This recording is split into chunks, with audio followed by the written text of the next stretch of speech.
So the question, is God infinite? And I'll address this in questions 5 through 8 later, just because I know how these all kind of mix together. And I guess question 3, which is God eternal, will come back to this as well. But the idea here is limitlessness. When we think about infinity, typically all we're doing is trying to think of the biggest number that we can possibly imagine, and then imagine just a little bit bigger, and then try to imagine just a little bit bigger, right? And then your mind breaks because you can't actually fathom infinity. We think about counting from 1 to infinity. The problem is infinity is representative of so many different things. I had an instructor when I was in college who had a PhD in the philosophy of math. And besides just being a brilliant human being, one of the things I learned from him was the differences in sizes of infinity. And this is where I'm going to break your brain a little bit. There are an infinite number of integers, right? Integers are just whole numbers, positive or negative, 1, 2, 3, 4, 5, 6, all the way up to whatever. And then 0, -1, -2, -3, all the way down, right? Those are integers.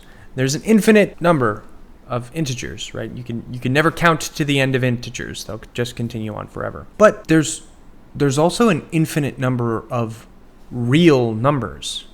And real numbers are all the integers plus all of the fractions within those integers. So 1.1, 1.2, 1.3, 1.4, and even smaller, right?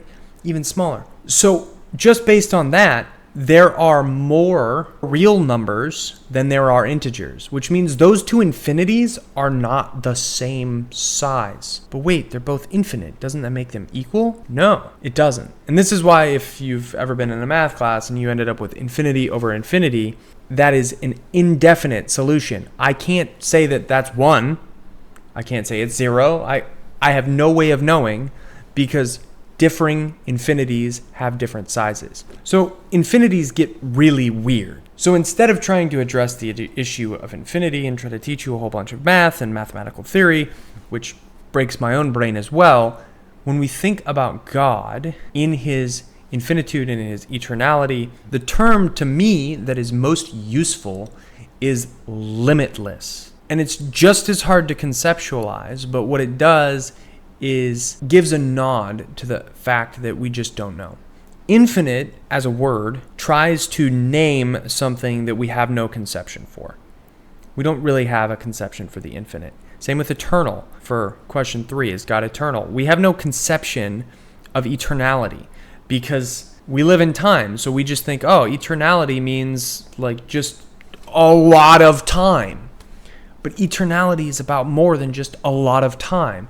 Just like infinity is about more than just a lot of numbers or a lot of size or a lot of mass. Ultimately, what we need to understand about the deity that we serve is he is without limit. There is no limit on his power, no limit on his time, no limit on his resources, his energy. And part of why this is so difficult for us to fathom is because we are inherently limited creatures. But he is a limitless being. So, is God infinite? Absolutely, God is infinite, but more than he is infinite, because infinity has its own restrictive notion to it, because we're trying to name something that we don't understand. He is without limit. And I guess by extension, I've essentially answered question 3 as well. Is God eternal? Absolutely. But when we talk about eternality, I'm just going to address this right now. When we talk about eternality, it's not even the same as infinity. It is now talking about time in terms of, well, let's put it this way.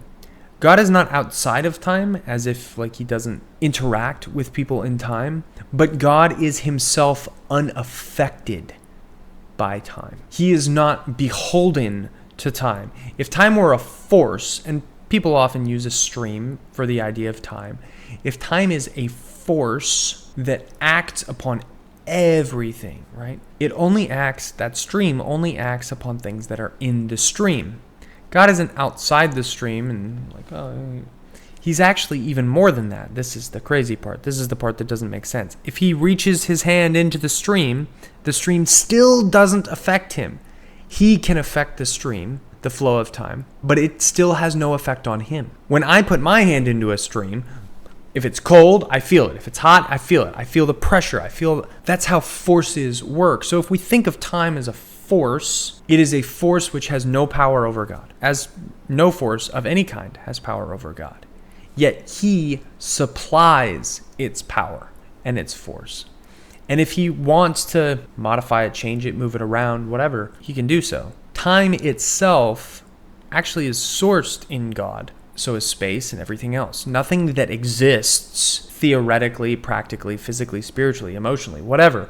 Nothing that exists can exist apart from him, including time. So the analogy, it breaks down super fast. It's because the analogy itself kind of puts God standing next to time as if time could stand alone.